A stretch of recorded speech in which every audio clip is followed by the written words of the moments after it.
What's going on, guys? Welcome back to Regular Guy Firearms. Today we are doing a quick tabletop post unboxing. This is I haven't shot this guy yet, so pretty recently out of the box. This is a Winchester SXP. So I think it's Super X pump. I don't know where I put the box, but this is a nice Turkish gun, pump action, as you can see here. It's got a nice pump, nice feel to it. This only comes with the ribbed barrel that you can obviously shoot birdshot or slugs out of. My first thoughts on unboxing it was the oil that they shipped it in was kind of annoying because it made this stock look kind of chalky. But you know, you take like a quick lubricant that you have laying around, and it cleans up nice. Now that's super minor. These are tools, not you know, something that should just sit on the shelf and look pretty, so not a big deal. Overall, I think it feels good. I would say, you know, you obviously have the polymer plastic handguard up here, or the handle and the buttstock, but I think overall the gun doesn't feel like super plasticky to me. I see some reviews online and they're like, oh yeah, this thing's just a plastic piece of junk. I don't feel that at all. Especially for a gun that's usually, I think you can buy these right now for about $280, $300. I bought it on Black Friday for, what do they get them for? I think they're on sale around $250, and then there's a $50 rebate. So, and Winchester sent that out within a week. That was super quick. So I got these. I bought my brother one as well. I got them for $200 a piece, and I think they're going to be just fine shooters. You do see we have the single bead up front. If you want to add another one, you can totally do that back here. They are a 4-round tube here, I believe. Might be 3. I'll put it up on the screen. I'll confirm. But they are, if we look over here, that's one thing that I've noticed is I wipe it with my microfibers. It all gets stuck here. So that is a Super X pump. It is a 3-inch chamber, so you can do 2 3/4 or 3-inch, and this is they had the option for the 26 or the 28. I decided to go with 28 inches on these, just for a little compensation, you know. Overall, I think the gun is a very solid gun. One thing I do not like is the release down here. So the bolt release, I just don't like where it's located. I'm trying to think if I was a lefty, if I'd like it a little better.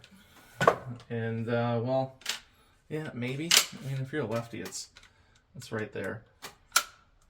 It's just different to me because my Stogers and my Remingtons are all up here, where you'd just be able to hit it with your index finger, whereas here I kind of have to manipulate it with my ring finger. Not a big deal, just something where I could see if you're out in the field not really concentrating on where your bolt release is, like I could be like, oh, where the hell is it with gloves on, you know? So not a big deal. It's pretty easy to manipulate there. And the action, I would say, is pretty smooth. I do believe these guns have a shorter action.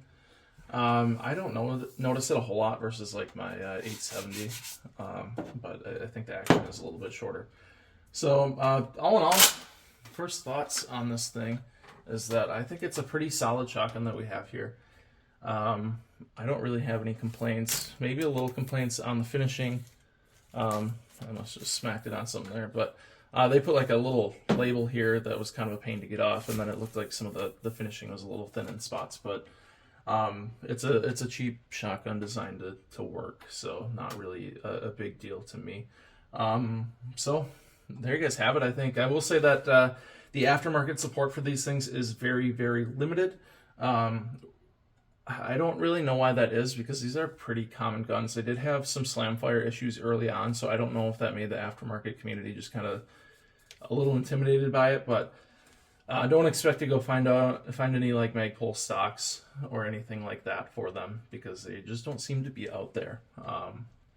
But you could do like some custom milling if you wanted to put a red dot on it, or you know, something different like that, and make it into, you know, a pretty decent turkey gun for pretty cheap if you wanted. I don't know. So the custom aspect is always there if you want to do it, but just forewarning, the aftermarket support's not necessarily there. So I will say it also came with a modified and full turkey choke, so that was nice. Those are in the box, and it came with the turkey, or not the turkey, the choke wrench or the choke key, whatever you want to call it. So those are in there. All in all, yeah, pretty easy gun. I'll just show you guys since I have you.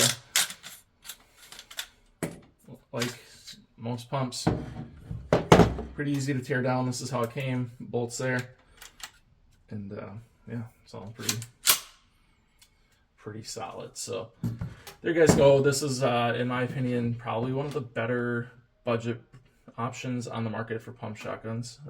You know, you have some real cheap brands out there. I think I would probably go with something like this from a known company such as Winchester before I went with one of those super cheap brands that you maybe see on like Palmetto or Gun Deals or whatever. So go check it out. I got these at Cabela's. They're usually in stock from what I understand. And they're pretty affordable if you're looking for something just to go do some mild hunting with, some pheasants, turkey. You can really do anything with this gun. Slug, birdshot, whatever. So feel free to ask any questions below in the comments. Again, I think I'm going to like this thing. And like everything else that I haven't shot, I will take you guys along when I do shoot it and give you guys a little bit more hands-on review. So thank you guys for watching. We'll see you in the next video.